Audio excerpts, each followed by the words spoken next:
Bonjour à tous et à toutes, j'espère que vous allez bien. Continuons notre lecture sur les 4 nobles vérités par Ajahn Sumedho. Voici la 4e noble vérité.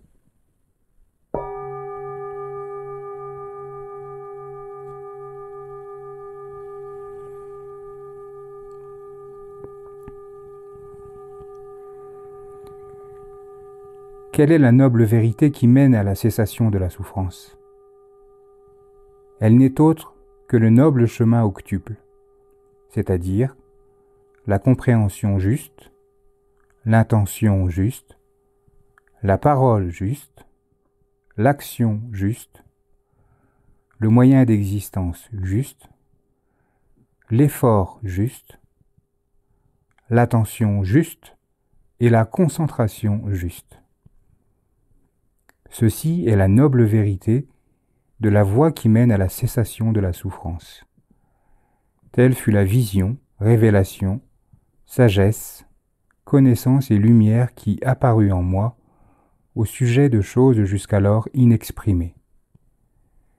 Cette noble vérité doit être pénétrée en cultivant la voie qui mène à la cessation de la souffrance. Telle fut la vision, révélation, sagesse, connaissance et lumière qui apparut en moi au sujet de choses jusqu'alors inexprimées. Cette noble vérité a été pénétrée en cultivant la voie qui mène à la cessation de la souffrance. Telle fut la vision, révélation, sagesse, connaissance et lumière qui apparut en moi au sujet de choses jusqu'alors inexprimées. La 4e noble vérité, à l'instar des 3 premières, possède 3 aspects. Le premier est le suivant. Il y a le noble chemin octuple, Atangika Magga, la voie qui mène hors de la souffrance. On l'appelle également le noble chemin, Ariya Magga. Dans le deuxième aspect, il est ajouté « Cette voie doit être développée ». La réalisation finale, celle de l'Arahant, constitue ensuite le 3e aspect. La voie a été pleinement développée. Le chemin octuple est présenté selon une séquence commençant avec la compréhension juste, autrement dit parfaite, suivie de l'intention juste ou encore aspiration juste, parfaite. Samadhi et Sammasankappa, ces 2 premiers éléments de la voie, sont regroupés sous le terme sagesse, Panna. L'engagement à mener une existence morale, Sila, est une conséquence de Panna. Il regroupe la parole juste, l'action juste et le moyen d'existence juste. Samavaka, Samakamanta et Sama-ajiva. On peut les appeler aussi parole parfaite, action parfaite et façon parfaite de gagner sa vie. Ensuite, nous avons l'effort juste, l'attention juste, puis la concentration juste. Samavayama, Samasati et Sama-samadhi, qui résultent naturellement de Sila. Ces 3 derniers procurent l'équilibre émotionnel et concernent le cœur, en tant que centre de notre vie émotionnelle, qui peut être libéré de l'égoïsme.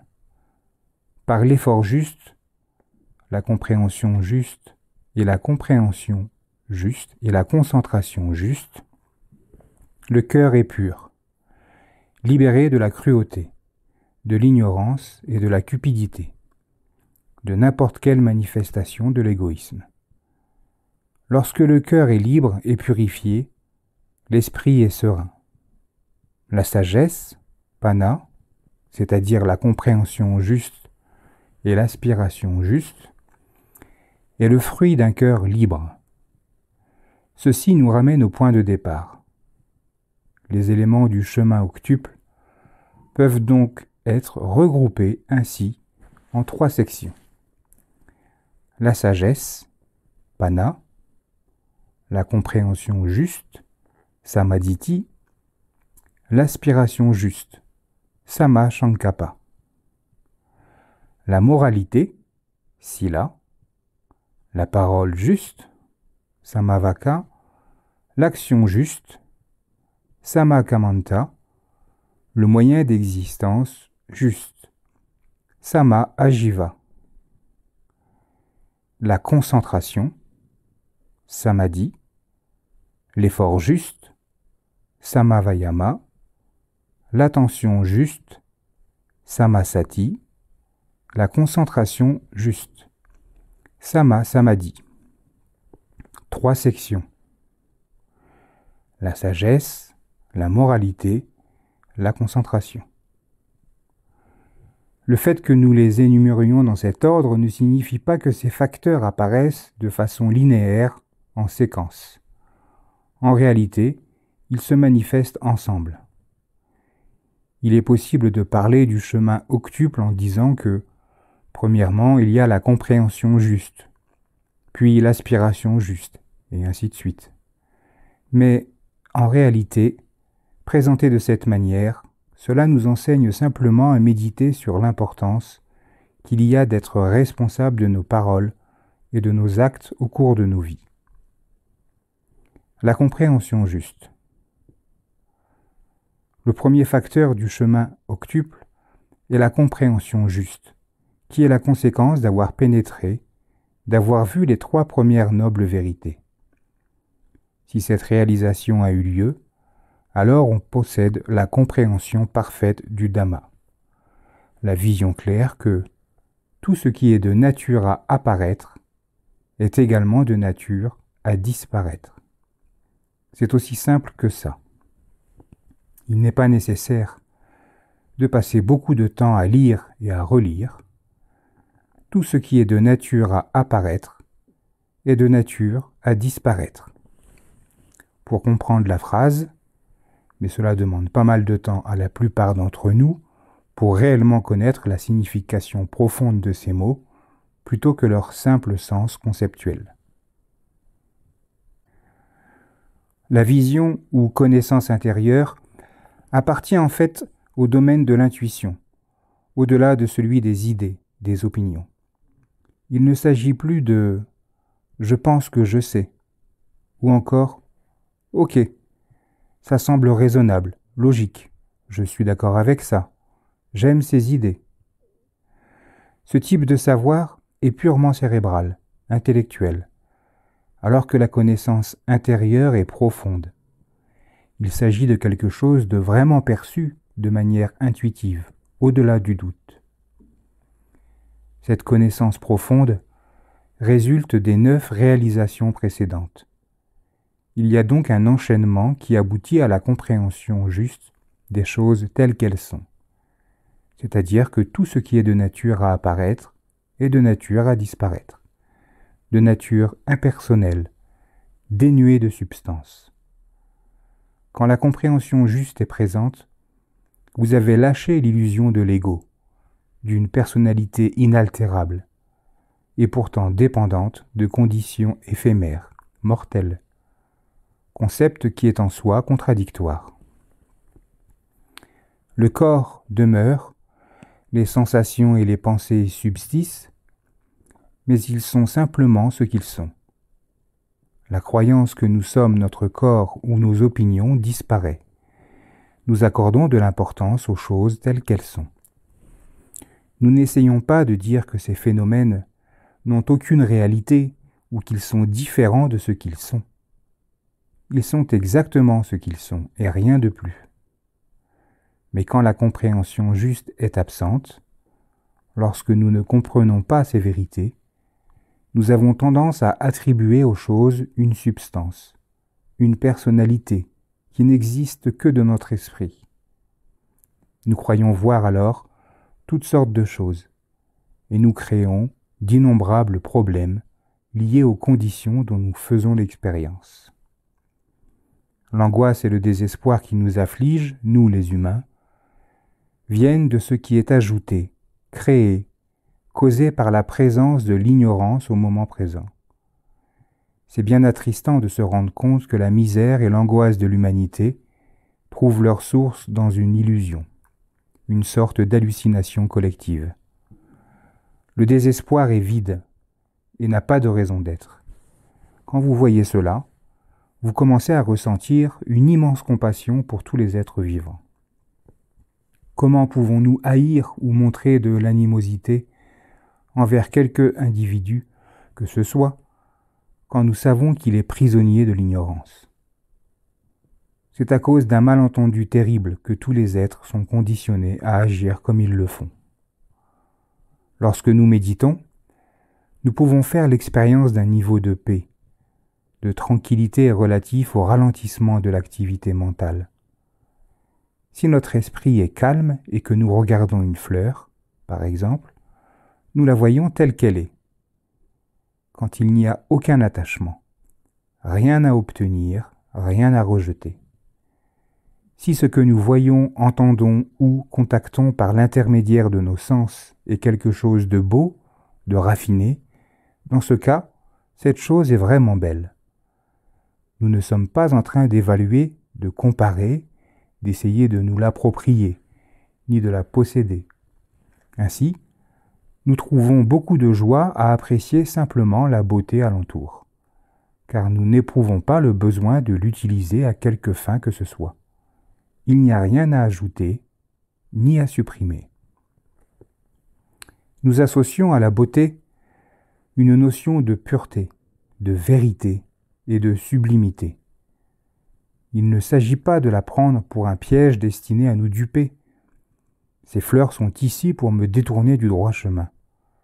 C'est là une forme de puritanisme, la réaction d'un méditant aigri, intolérant. Si notre conscience est pure, nous pouvons apprécier la beauté d'une personne du sexe opposé sans désir de contact ni de possession. Quand la convoitise ou l'intérêt égoïste sont absents, nous pouvons nous réjouir de la beauté des autres, qu'ils soient hommes ou femmes. Il y a là honnêteté, appréciation des choses telles qu'elles sont.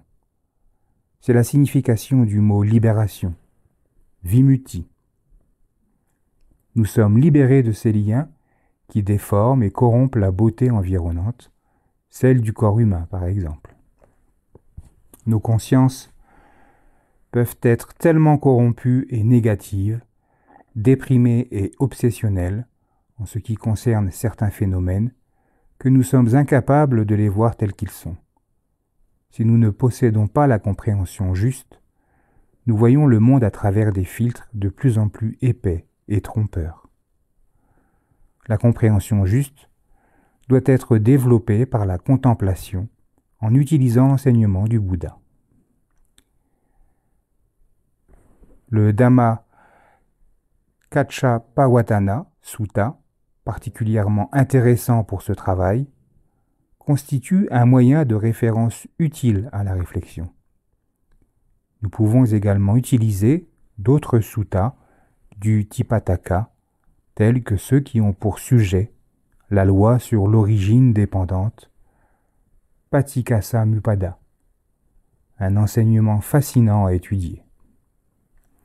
Si vous contemplez votre expérience à travers ces enseignements, vous êtes en mesure de voir clairement la différence entre les phénomènes en tant que dhamma et les illusions, les fabrications mentales que nous créons par habitude, autour de ce qui est en réalité impersonnel. C'est pour cette raison que nous devons établir très consciemment une ferme attention aux choses telles qu'elles sont. Si la compréhension des 4 nobles vérités est présente, alors le Dhamma est présent. Avec la compréhension juste, toute manifestation est perçue en tant que Dhamma. Par exemple, nous sommes assis ici. Ceci est Dhamma. Nous n'attribuons pas ni à ce corps, ni à cet esprit, une personnalité pourvue de toutes ses opinions et idées, de toutes les pensées et réactions conditionnées acquises par ignorance. nous contemplons l'attention fermement établie dans le présent. C'est ainsi. Ceci est Dhamma. Nous gardons à l'esprit la compréhension que cette formation physique est simplement Dhamma. Ce n'est pas là l'ego, c'est impersonnel. De la même façon, nous voyons la sensibilité de cette formation physique en tant que Dhamma. Au lieu de la considérer comme quelque chose de personnel, je suis sensible, je ne suis pas sensible, tu ignores ma sensibilité. Qui est le plus sensible? Pourquoi faisons-nous l'expérience de la douleur? Pour quelle raison Dieu a-t-il créé la souffrance? Pourquoi n'a-t-il pas créé uniquement le plaisir? Pourquoi y a-t-il tant de tourments dans le monde? C'est injuste, les gens meurent, et nous devons être séparés de ceux que nous aimons. Ressentir l'angoisse est horrible. Il n'y a pas de Dhamma là-dedans, n'est-ce pas? Tout est pris au niveau personnel. Pauvre de moi, je n'aime pas ceci, je ne veux pas de ça. Ce que je désire, c'est la sécurité, le bonheur, le plaisir et tout ce qu'il y a de mieux. Ça n'est pas normal que ces choses ne me soient pas données. C'est injuste que mes parents n'aient pas été des individus complètement accomplis spirituellement. C'est anormal que ceux qui nous dirigent, nos leaders politiques, ne soient pas des modèles de sagesse et de vertu. Si tout était juste, on élirait des arahants comme président de la République. Bien évidemment, j'exagère et j'essaye de faire apparaître le côté absurde de ce sentiment de « ça n'est pas normal, ça n'est pas juste », poussé au point où l'on attend de Dieu qu'il crée tout pour nous et nous offre un bonheur inaltérable. C'est ainsi que beaucoup de gens pensent, même s'ils ne le disent pas tout haut. Mais lorsque nous réfléchissons correctement, nous voyons. C'est de cette façon que sont les choses. La douleur est comme ci, et le plaisir comme ça. Ainsi va l'expérience consciente. Nous acceptons pleinement, consciemment, notre expérience sensible, émotionnelle. Nous respirons. Cette attitude nous permet d'aspirer à la libération. Quand notre réflexion s'aligne sur le Dhamma, nous contemplons notre propre humanité telle qu'elle est. Nous cessons de la considérer à un niveau personnel ou de reporter la faute sur quelqu'un d'autre si les choses ne sont pas exactement comme nous aimerions ou voudrions qu'elles soient. Les choses sont ce qu'elles sont, et nous sommes tels que nous sommes. Vous pouvez vous demander pourquoi nous ne pouvons pas être tous absolument identiques, avec la même tendance à la colère, la même convoitise et la même ignorance, sans cette infinité de variations et de permutations. Cependant, même si nous réalisons que l'expérience humaine se limite à quelques phénomènes élémentaires communs, chacun d'entre nous doit faire l'expérience de son propre karma, c'est-à-dire de toutes ses obsessions et habitudes particulières, toujours différentes, en qualité et en intensité, de celles d'une autre personne. Pour quelle raison ne pouvons-nous pas être tous égaux, être tous dotés des mêmes attributs, et nous ressembler en tout? Spécimens uniques et androgynes? Dans un tel monde, il n'existerait pas d'injustice. Les différences n'auraient pas cours. Tout serait absolument parfait, et l'inégalité impossible. Mais en reconnaissant le Dhamma, nous réalisons que, dans un monde où tout n'est que condition dépendant d'une infinité d'autres conditions, il n'existe pas deux choses identiques. Elles sont toutes différentes, infiniment variables et changeantes. Et plus nous essayons de conformer tous ces phénomènes conditionnés à nos idées, plus nous sommes frustrés. Nous tentons de façonner l'autre et la société de façon à ce qu'ils correspondent à nos idées sur la nature et le fonctionnement des choses. Mais nous finissons toujours par nous sentir spoilés. Si nous contemplons avec sagesse, nous réalisons que c'est ainsi que ceci est la façon dont les choses doivent être, qu'il n'y a pas d'autre manière possible. Mais il ne s'agit pas d'une attitude fataliste ou négative. Ça n'est pas du tout dire « c'est ainsi et il n'y a rien à faire à ce sujet ». Il s'agit bien au contraire d'une réponse très positive, qui consiste à accepter le flot de la vie pour ce qu'il est. Même si cela diffère de ce que nous voulons, nous pouvons l'accepter et consentir à apprendre de l'expérience. Nous sommes des êtres conscients, intelligents, capables de mémoriser ce que la vie nous apprend. Nous communiquons grâce au langage. Au cours de plusieurs millénaires, nous avons développé la raison, la logique et notre faculté d'analyse. Ce qu'il nous reste à faire, c'est comprendre de quelle façon utiliser ces capacités comme outils pour la réalisation du Dhamma, plutôt que d'en faire des acquisitions ou des problèmes personnels. Les gens qui ont développé leur faculté d'analyse finissent souvent par l'exercer à leur encontre. Ils s'enlisent dans l'autocritique et en arrivent même parfois à se détester. Cela se produit car nos facultés à discriminer ont tendance à se focaliser sur ce qui va mal. C'est de cette manière que fonctionne la discrimination. Distinguer comment ceci est différent de cela. Que se passe-t-il quand vous le faites à propos de vous-même? C'est bien simple.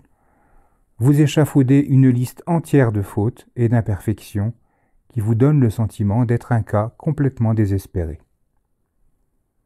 Quand nous développons la compréhension juste, nous nous servons de notre intelligence pour réfléchir et contempler. Nous utilisons également notre capacité à être attentif, à être réceptif à la réalité du moment. Quand nous contemplons ainsi, nous employons simultanément notre sagesse et notre attention. Dans ce cas, nous exploitons notre capacité à analyser, à distinguer avec sagesse, vija, au lieu d'agir sous l'influence de l'ignorance, avija. Cet enseignement des 4 nobles vérités est à votre disposition pour vous aider à utiliser d'une manière sage votre intelligence, votre capacité à contempler, réfléchir et penser, plutôt que de sombrer dans une spirale de convoitise, de cruauté ou d'autodestruction. L'aspiration juste. Le deuxième facteur du chemin octuple est Samma Sankappa, que l'on traduit parfois par pensée juste. L'action de penser correctement. Mais ce terme possède en fait une qualité plus dynamique qui peut être rendue par intention, attitude ou aspiration. Je préfère utiliser le mot aspiration, qui, d'une certaine manière, s'adapte particulièrement à ce chemin octuple. Car, lorsque nous suivons une voie spirituelle, nous aspirons à la réalisation d'un état situé au-delà de notre condition humaine.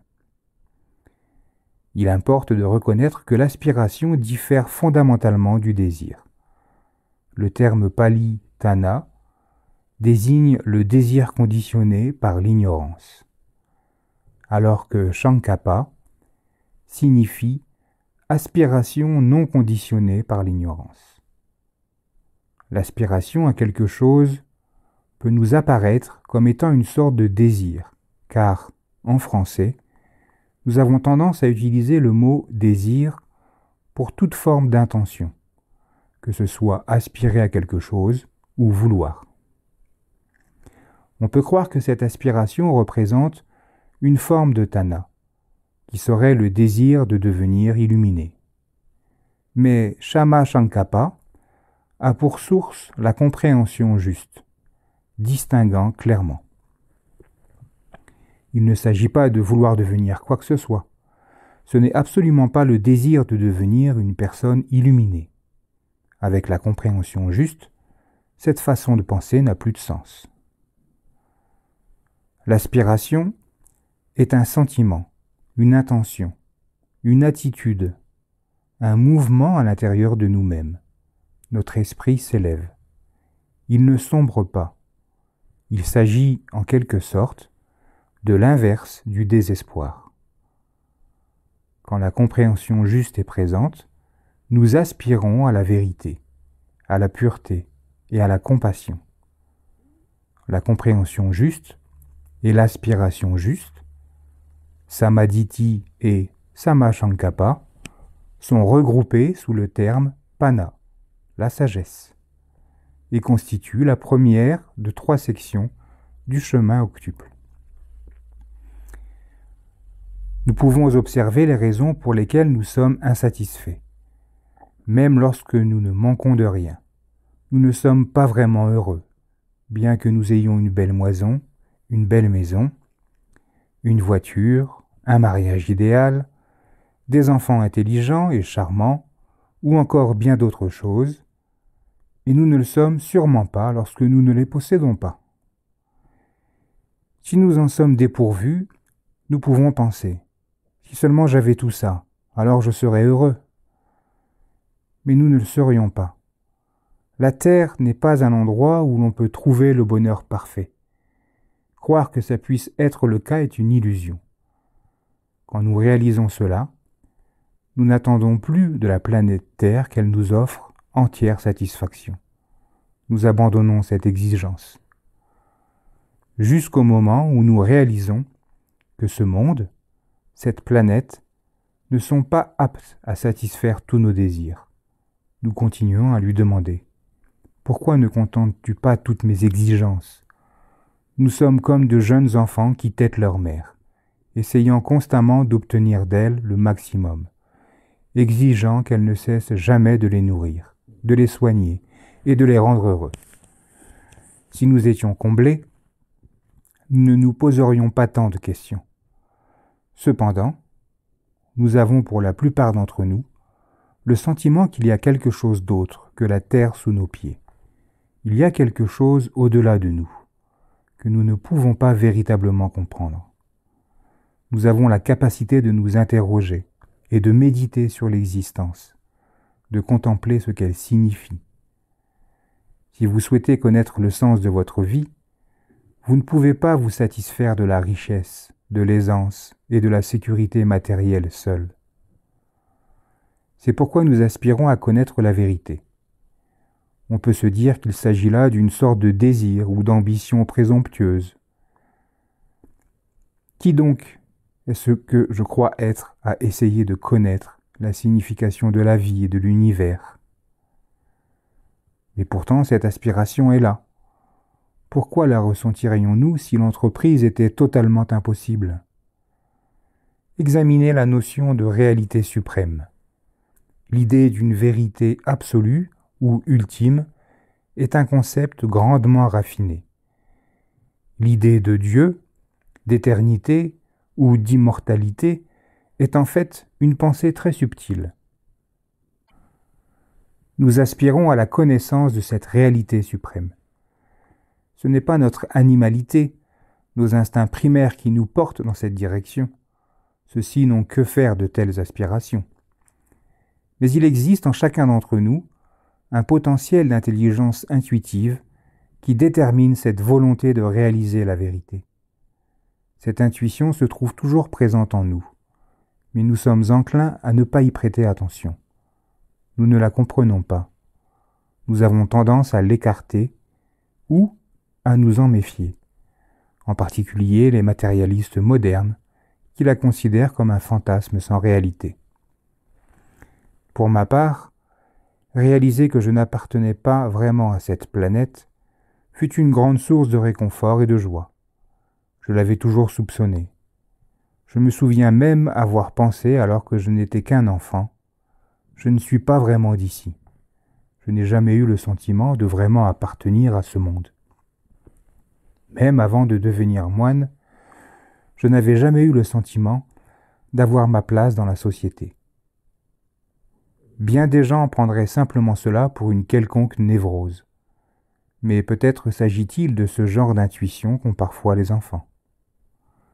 Quand vous êtes innocent et pur, votre esprit peut se montrer parfois très intuitif. L'esprit d'un enfant est relié à certaines forces mystérieuses de manière plus intuitive que celui de la plupart des adultes. Quand nous devenons adultes, nous sommes conditionnés à voir le monde selon des règles bien établies, et nous finissons par avoir des idées très arrêtées sur ce qui est vrai ou ce qui ne l'est pas. Le sentiment d'être ce que nous sommes se développe et se solidifie sous l'influence de la société qui régit le réel et l'irréel, le bien et le mal. En conséquence, nous interprétons le monde par le biais de ces perceptions fixes. Une des choses que nous trouvons charmantes, fascinantes chez les enfants, est qu'ils ne se comportent pas encore ainsi. Ils sont toujours capables de percevoir le monde de manière intuitive. La méditation est un moyen de déconditionner l'esprit, une méthode qui nous permet de lâcher nos opinions bien établies et nos idées fixes. D'ordinaire, nous ignorons ce qui est réel, tandis que ce qui ne l'est pas reçoit toute notre attention. C'est une attitude conditionnée par l'ignorance. Avijja. La contemplation de notre aspiration humaine nous met en relation avec quelque chose de plus élevé que ce monde animal et que cette planète Terre seule. Cette connexion me semble plus convaincante que l'idée qu'il n'y a rien de plus que ça, que tout est fini une fois que nous sommes morts et enterrés. Quand nous réfléchissons et nous interrogeons sur la nature de cet univers dans lequel nous vivons, nous nous rendons compte qu'il est immensément vaste, mystérieux et incompréhensible. Toutefois, si nous nous en remettons à notre intuition, nous sommes capables d'être réceptifs à des choses que nous avions peut-être oubliées ou que nous n'avions jamais perçues auparavant. Notre esprit s'ouvre quand nous lâchons ces réactions fixes et conditionnées. Nous pouvons avoir l'idée, bien établie, d'être une certaine personnalité, d'être un homme ou une femme, d'être français ou anglais. Ces choses peuvent nous paraître très réelles et nous sommes capables de nous passionner à leur sujet. Nous pouvons même parfois nous entretuer pour défendre des vues qui nous ont été inculquées, auxquelles nous sommes attachés et que nous ne remettons jamais en question. Sans aspiration juste et sans compréhension juste, sans sagesse, nous ne sommes jamais en mesure d'avoir une juste perspective sur ces idées et opinions. Parole juste, moyen d'existence juste. Sila, l'aspect moral du chemin octuple, se compose de 3 facteurs: la parole juste, l'action juste et le moyen d'existence juste, ce qui signifie que nous sommes responsables de nos paroles et de nos actes. Quand je suis pleinement conscient et attentif, je m'exprime de la manière qui convient, ici et maintenant. De la même façon, j'agis ou travaille suivant ce qui convient, ici et maintenant. Nous nous rendons ainsi de plus en plus clairement compte que nous devons être attentifs à nos paroles ou à nos actes. Sinon, nous nous faisons continuellement du mal.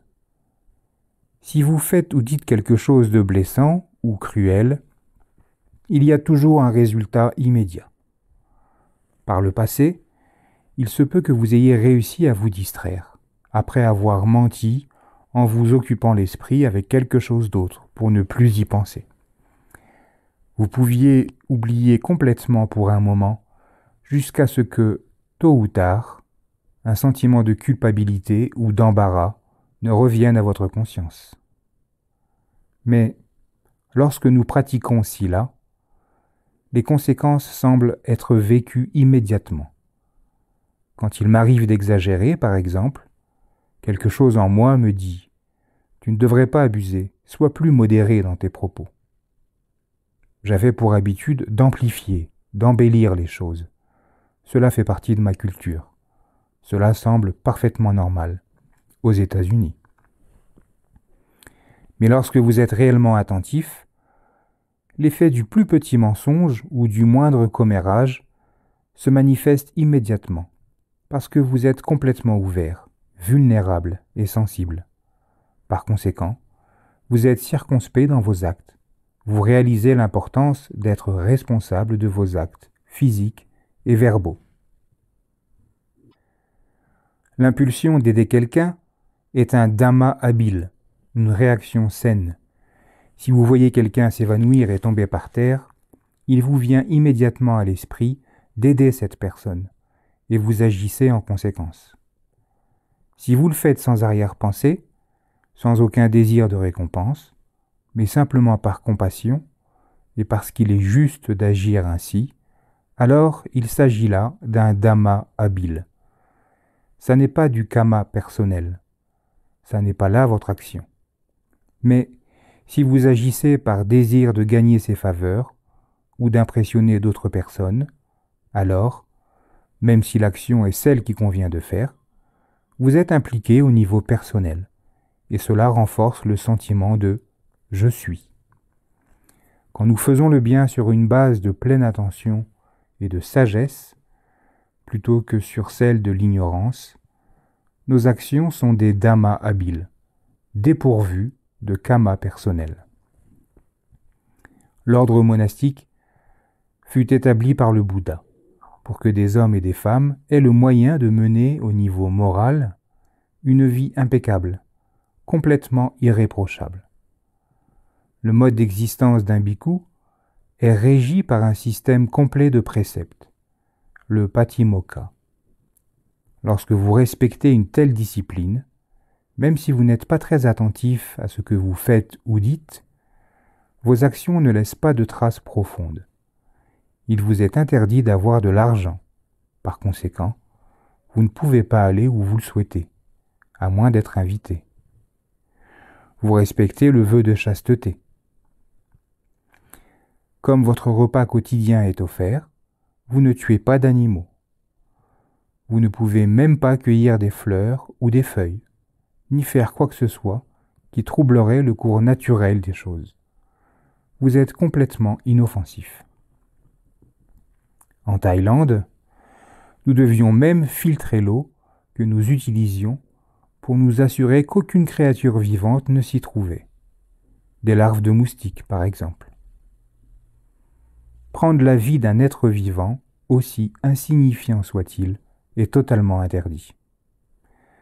Cela fait maintenant 25 ans que je vis selon cette discipline, période pendant laquelle je n'ai pas commis d'action karmique sérieuse. Quand on vit dans le respect d'un tel système de règles de conduite, on vit de façon très inoffensive, très responsable. La parole constitue sans doute la partie la plus délicate. Les habitudes verbales sont les plus difficiles à briser et à abandonner, mais elles peuvent aussi s'améliorer. Par la réflexion et la contemplation, on commence à voir le caractère malsain de proférer des idioties, ou de commérer, de bavarder, sans bonne raison. Pour vous, laïcs, gagner votre vie de façon juste représente un facteur qui est développé par la connaissance des intentions motivant vos actes. Vous pouvez vous appliquer à ne pas nuire délibérément aux autres et à choisir une activité professionnelle sans conséquences négatives pour qui que ce soit.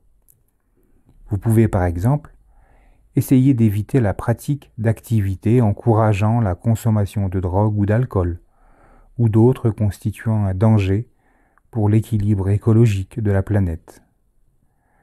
Donc, ces trois facteurs, parole juste, action juste et moyens d'existence juste, résultent de la compréhension juste ou encore connaissance parfaite. Nous ressentons l'envie de vivre d'une façon qui soit une bénédiction pour cette planète, ou, du moins, qui soit inoffensive. La compréhension juste et l'aspiration juste ont une influence incontestable sur ce que nous faisons ou disons. Ainsi, Pana, la sagesse, mène à Sila.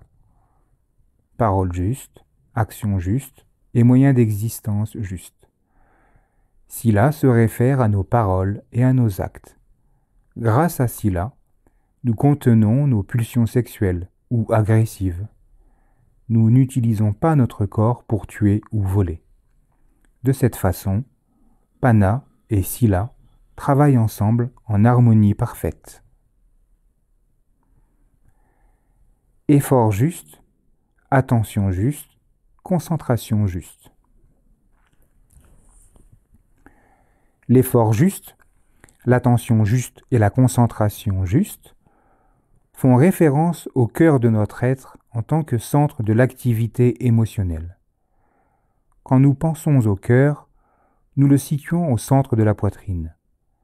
Nous avons donc Pana, la tête, Sila, le corps et Samadhi, le cœur. Vous pouvez utiliser votre corps comme une sorte de diagramme, un symbole visuel du chemin octuple. Pana, Sila et Samadhi. Pana, la tête, Sila, le cœur, le corps, et Samadhi, le cœur.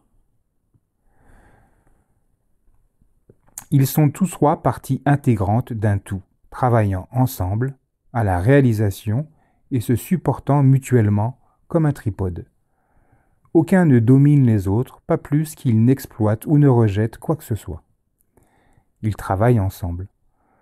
La sagesse résultant de la compréhension juste et de l'intention juste, puis la moralité, formée de la parole juste, de l'action juste et du moyen d'existence juste, et enfin, la concentration, procédant de l'effort juste, de l'attention juste et de la concentration juste, c'est-à-dire un esprit équilibré, paisible et serein sur le plan émotionnel.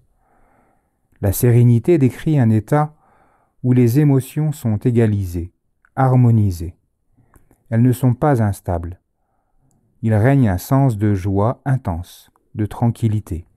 L'intellect, les instincts et les émotions sont en parfaite harmonie. Ils s'entraident, se soutiennent mutuellement. Ils ne rivalisent plus les uns avec les autres et nous portent plus vers les extrêmes. Pour cette raison, nous commençons à ressentir une paix très profonde. Ce sentiment de bien-être, d'absence de peur et d'anxiété, est le fruit de la pratique du chemin octuple, un sentiment d'équilibre et de stabilité émotionnelle. L'anxiété, le stress et les conflits émotionnels laissent place à un sentiment de bien-être intense. Il y a clarté, il y a paix, calme, connaissance. Cette réalisation du chemin octuple doit être développée. Ceci est bhavana. Nous utilisons le terme de bhavana qui signifie développement. Aspect de la méditation.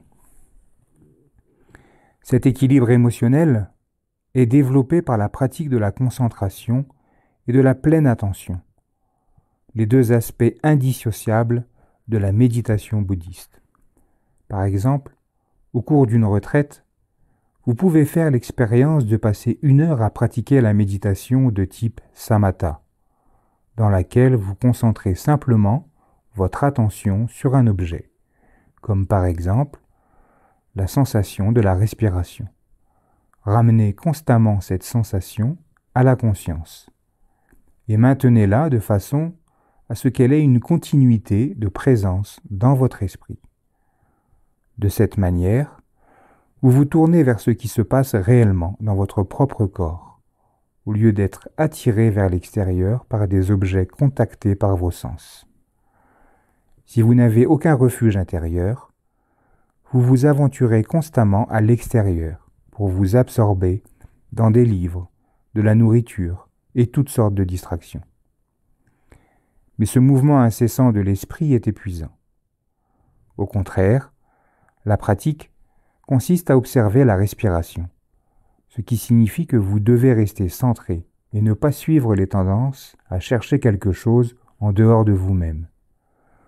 Vous devez établir fermement votre attention sur la respiration de votre propre corps et concentrez votre esprit sur cette expérience. Quand la concentration est vraiment établie, vous devenez littéralement cette sensation, cette impression même.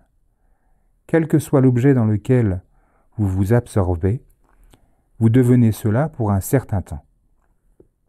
Quand vous êtes vraiment concentré, vous êtes devenu cette condition très paisible. Vous êtes devenu tranquille. C'est ce que nous appelons le processus de devenir. La méditation de type samatha est un processus de devenir. Mais cette tranquillité, si vous l'analysez, n'est pas vraiment satisfaisante. Elle est imparfaite parce qu'elle dépend d'une technique, du fait d'être attaché et absorbé dans quelque chose qui a un début et une fin. Si vous devenez quelque chose, ce ne peut être que temporairement, car le devenir est une chose changeante. Ça n'est pas une condition permanente.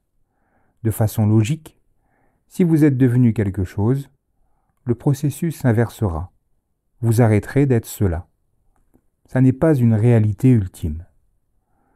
Peu importe le niveau de concentration que vous pouvez atteindre, il sera toujours un phénomène conditionné et insatisfaisant. La méditation de type samatha peut vous mener à des états de tranquillité et de bien-être très profonds. Mais ces expériences prennent toute fin, aussi plaisantes soient-elles.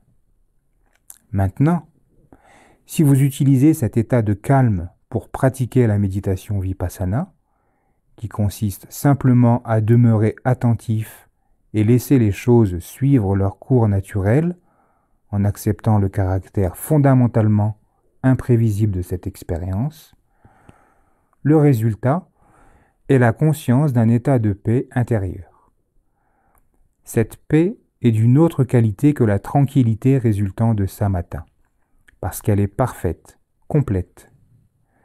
La quiétude issue de la méditation samatha possède quant à elle quelque chose d'imparfait ou d'insatisfaisant, même dans des états méditatifs très raffinés et sereins.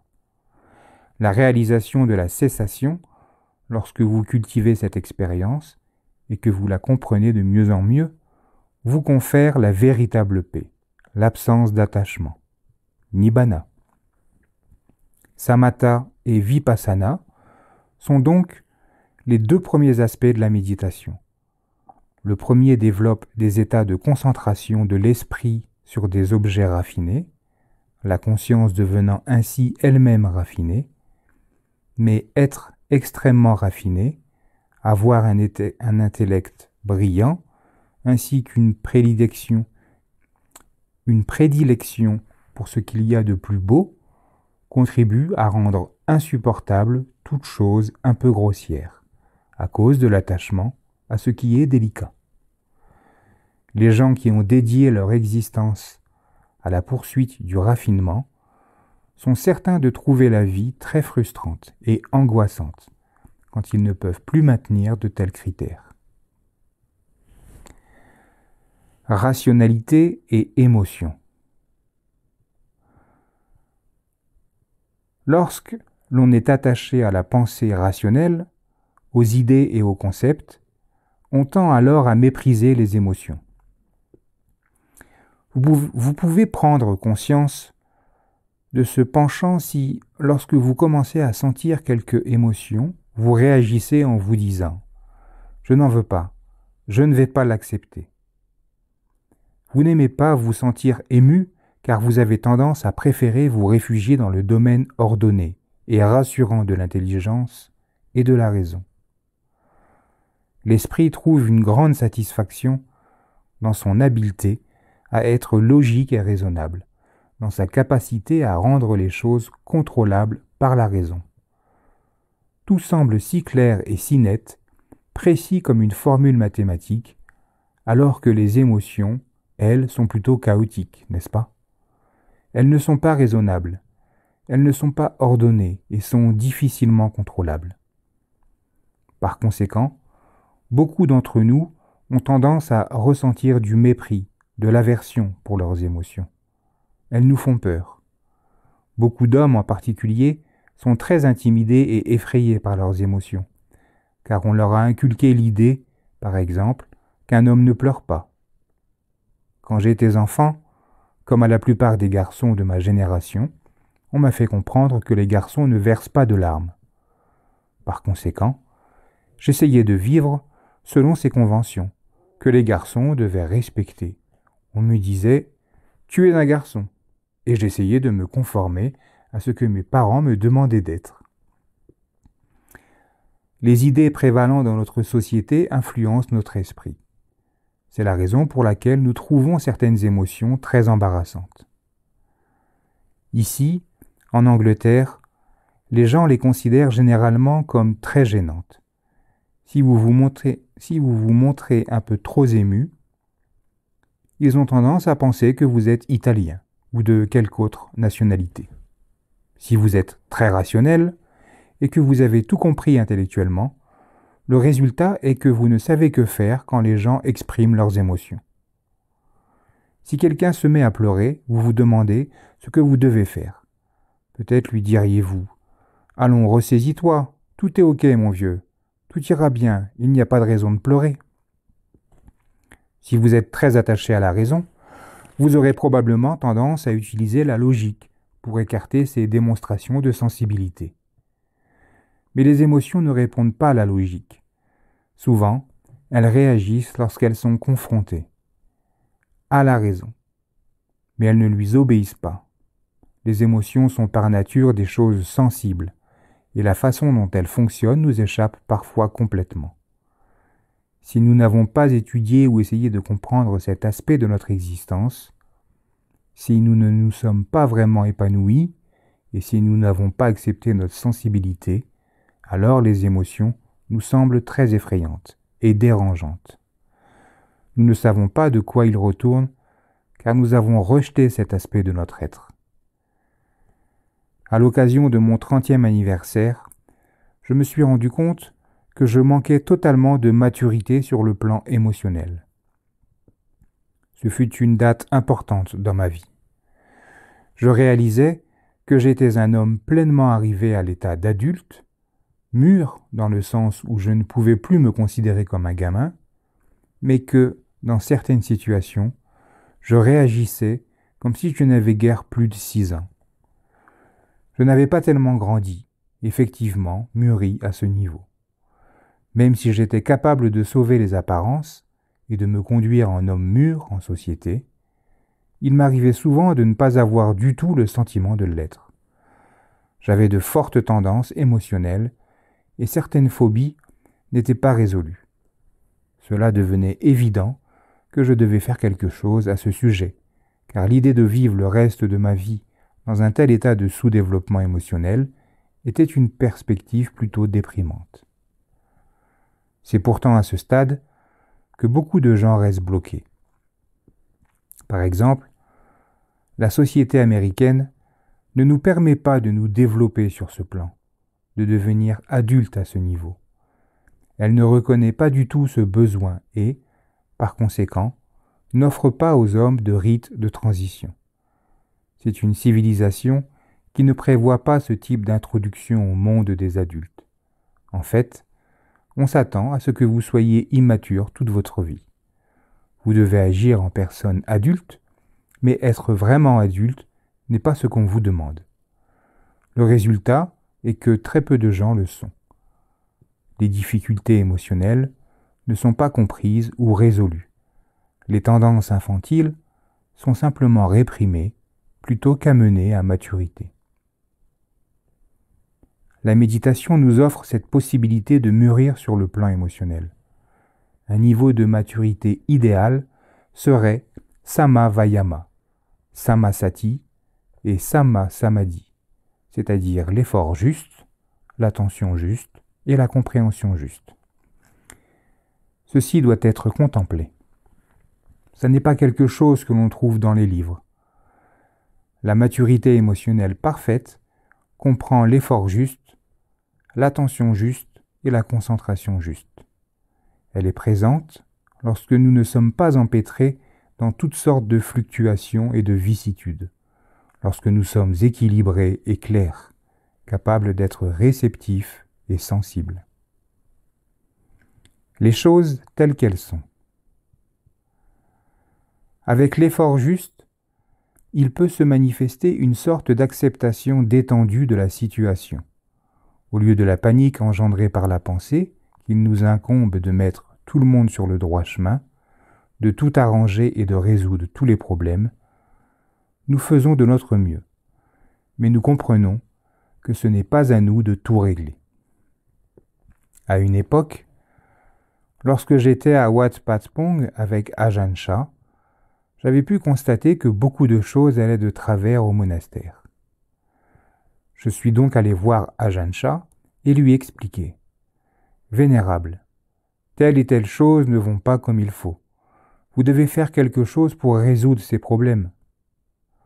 Il me regarda et me répondit. Oh, tu souffres beaucoup, Sumedo. Tu souffres beaucoup. Ça changera. Je songeais. Il s'en moque. Il a dévoué sa vie à ce monastère et il le laisse péricliter. Mais il avait raison. Quelque temps après, la situation commença à s'améliorer. Et, juste en laissant le temps faire les choses, les gens furent en mesure de voir les erreurs qu'ils commettaient.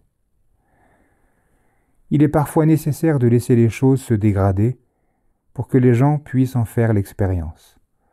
C'est ainsi qu'on peut apprendre à éviter de suivre le même chemin. Vous voyez ce que je veux dire? Quelquefois, les situations que nous vivons au cours de l'existence sont simplement comme ça. Il n'y a rien que nous puissions faire, si ce n'est de leur permettre d'être ainsi. Même si elles ne font que s'aggraver, nous acceptons qu'elles s'aggravent. Nous les laissons suivre leur cours. Mais cela n'est pas là une attitude fataliste ou négative. C'est une forme de patience. C'est être disposé à supporter une situation et lui permettre de changer naturellement, plutôt que d'essayer, de façon égocentrique et volontaire, de remettre tout en place, de tout épurer, par aversion et dégoût pour ce qui est confus et chaotique.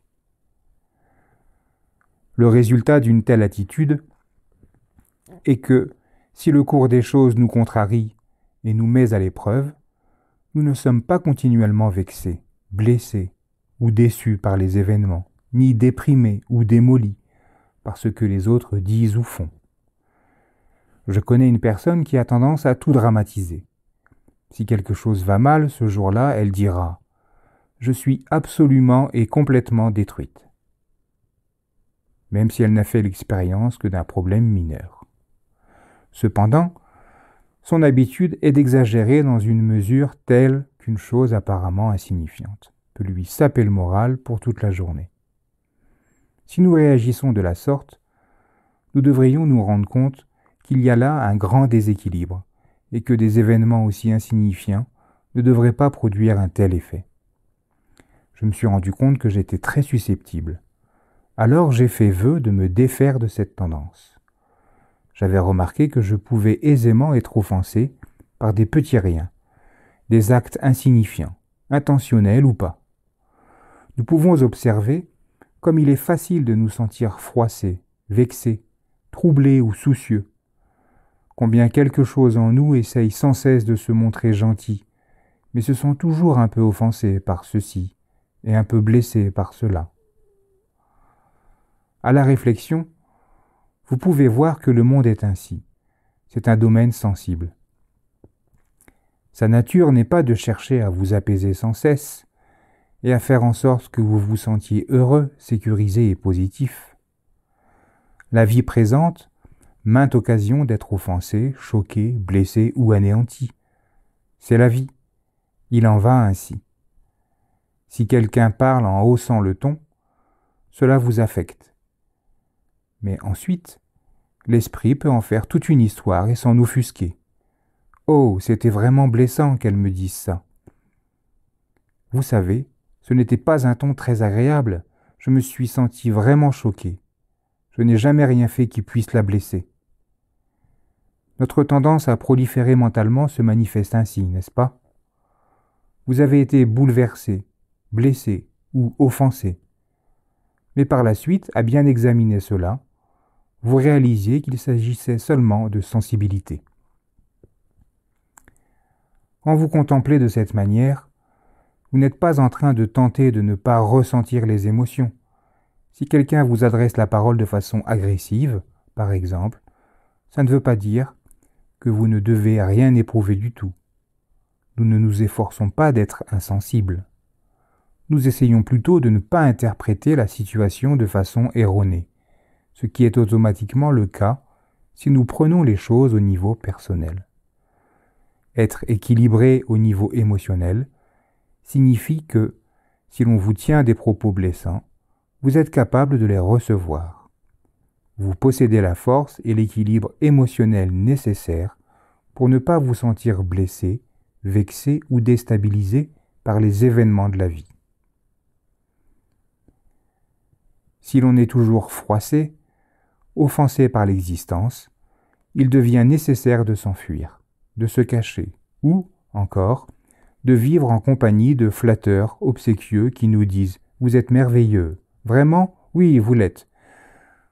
Vous le dites pour me faire plaisir, n'est-ce pas ? Non, non, non, je le pense vraiment.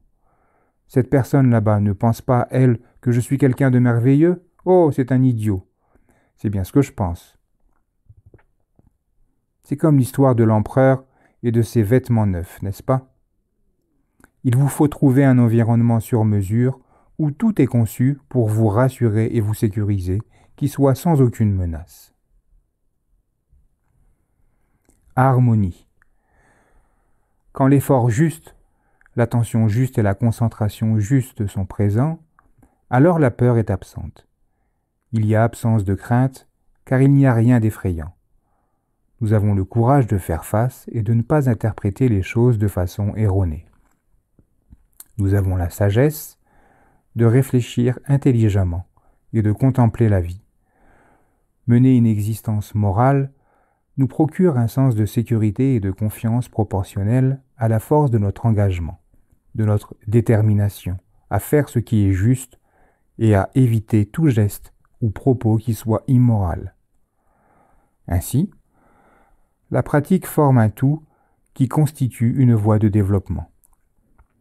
C'est un chemin parfait puisque tout contribue à soutenir et à aider au développement de la voie. Le corps, notre nature émotionnelle, l'aspect sensible de notre nature, les sentiments et l'intelligence sont tous trois en parfaite harmonie et se soutiennent les uns les autres. Sans cet équilibre parfait, notre nature instinctive peut nous entraîner dans n'importe quelle direction. Si nous n'avons pas d'engagement moral, alors les forces instinctives peuvent prendre le contrôle. Si par exemple nous suivons nos pulsions sexuelles sans aucune référence à un code moral, alors nous commettons toutes sortes d'actions qui auront pour résultat le dégoût de nous-mêmes. L'adultère, la débauche et les maladies transmises sexuellement sont la norme, ainsi que tout ce que notre nature instinctive peut engendrer de perturbations et de confusion quand elle n'est pas maintenue dans les limites de la moralité. Nous pouvons utiliser notre intelligence à tricher ou bien mentir, n'est-ce pas ? Mais quand nous avons un fondement moral, nous sommes guidés par la sagesse et par notre aptitude à rester attentifs au moment présent. Cela conduit à l'équilibre et à la force sur le plan émotionnel. Cependant, nous n'utilisons pas la sagesse pour supprimer la sensibilité. Nous ne cherchons pas à dominer nos émotions par la pensée et par la répression de notre nature émotionnelle. C'est ce que nous avons tendance à faire en Occident. Nous avons utilisé notre pensée rationnelle, comme nos idéaux, pour dominer et éliminer nos émotions, et ainsi devenir insensibles à ce qui nous entoure, à la vie comme à nous-mêmes. Cependant, par la pratique de sati, l'attention soutenue, et de la méditation vipassana, l'esprit est totalement réceptif et ouvert, ce qui lui confère cette plénitude, lui permettant de tout accueillir. Parce qu'il est ouvert, l'esprit est aussi en mesure de s'observer, de contempler ses propres réactions. Si vous concentrez votre attention en un point, votre esprit perd cette capacité à contempler. Il est absorbé dans l'objet de votre concentration et conditionné par la qualité de cet objet. La capacité de l'esprit à se contempler est possible grâce à l'attention soutenue et entière, complète. Vous ne cherchez ni à filtrer ni à sélectionner. Vous prenez simplement note que tout ce qui apparaît disparaît. Vous contemplez que si vous êtes attaché à quelque chose qui se forme, cela ne l'empêche pas de s'achever. Vous observez que, même si elle semble attirante dans sa phase de commencement, cette chose suit un processus de changement qui l'amène à la cessation. Alors, son pouvoir d'attraction diminue et nous devons trouver quelque chose d'autre dans lequel nous absorber. Une des conséquences de notre humanité est que nous devons toucher la terre, pour ainsi dire, accepter les limitations inhérentes à cette forme humaine et à la vie sur cette planète. Si nous procédons ainsi, développer la voie qui mène à la fin de la souffrance ne consiste pas à nous extraire de notre expérience d'homme en nous réfugiant dans des états de conscience raffinés, mais au contraire, grâce à l'attention soutenue et réceptive, à embrasser la totalité de cette expérience, y compris les moments les plus divins. Ainsi, le Bouddha indiquait le chemin vers une réalisation totale plutôt qu'une échappatoire temporaire dans la beauté et le raffinement. C'est ce que veut dire le Bouddha lorsqu'il désigne le chemin du Nibbana. Le chemin octuple comme moyen de contempler. Sur ce chemin octuple, les 8 branches fonctionnent comme 8 jambes qui vous permettent d'avancer. Il ne s'agit pas d'une progression linéaire comme 1, 2, 3, 4, 5, 6, 7 et 8. En réalité, chacune influence les autres. Vous ne commencez pas par développer Pana pour pouvoir ensuite, lorsque vous avez Pana, purifier Sila, puis une fois Sila développé, avoir alors Samadhi, etc. C'est ainsi que nous avons tendance à penser, n'est-ce pas? Il nous faut atteindre la première étape, puis la deuxième, et ensuite la troisième. En réalité, au niveau de l'expérience vécue, le développement du chemin octuple consiste en une réalisation momentanée, les éléments formant un tout. Les différents aspects s'entraident et leur réunion forme les conditions nécessaires au processus de développement. Ça n'est pas un processus linéaire, bien que nous puissions être enclins à penser cela, parce que nous ne pouvons avoir qu'une pensée à la fois. Tout ce que j'ai dit au sujet du chemin octuple et des 4 nobles vérités ne constitue qu'un guide pour votre propre contemplation. Ce qui est vraiment important, c'est que vous compreniez en quoi cela consiste en tant qu'activité, plutôt que de vous saisir des idées ou concepts que j'ai pu décrire. Il s'agit d'un processus d'établissement du chemin octuple dans votre esprit, qui utilise l'enseignement comme moyen de contemplation, afin que vous puissiez considérer ce qu'il signifie réellement. Ne vous contentez pas d'être sûr de savoir parce que vous avez mémorisé que Samadhi signifie compréhension juste, ou que Sammasankappa veut dire pensée juste. Ce ne sont là que de simples connaissances, que des choses comprises au niveau intellectuel. Quelqu'un d'autre pourrait vous contredire par « Je pense que Sammasankappa veut dire » et vous de répliquer « Pas du tout. Dans le livre, c'est écrit noir sur blanc, pensée juste. Tu te trompes complètement. » Ça n'est pas cela la contemplation. Nous pouvons traduire Sammasankappa par les mots pensée juste, mais aussi attitude juste, ou encore intention juste. Nous pouvons ainsi chercher à comprendre quelle est l'expérience que ces expressions décrivent. Nous avons la possibilité d'utiliser ces indicateurs comme des outils pour contempler et interpréter correctement plutôt que de penser que ce sont des vérités absolues que nous devons accepter de manière conformiste, toute modification d'interprétation constituant une hérésie. Parfois, notre esprit fonctionne de cette manière rigide, mais nous essayons de transcender cette façon de penser en développant un esprit plus flexible, capable de contempler un objet sous des angles différents, à même d'observer, de considérer et de s'interroger. Mes propos ont pour but d'encourager chacun d'entre vous à faire preuve de suffisamment de courage pour considérer avec sagesse la nature des choses, au lieu d'attendre que quelqu'un vous dise si vous êtes prêt à réaliser l'éveil. En fait, l'enseignement bouddhiste vous invite à être éveillé maintenant, plutôt que faire quoi que ce soit pour devenir éveillé. L'idée que vous devez faire quelque chose pour devenir éveillé ne peut venir que d'une compréhension incorrecte. Cela voudrait dire que l'éveil n'est qu'une condition dépendant de quelque chose d'autre. Ça ne peut donc pas être l'éveil. Il ne s'agit que d'une perception de l'éveil.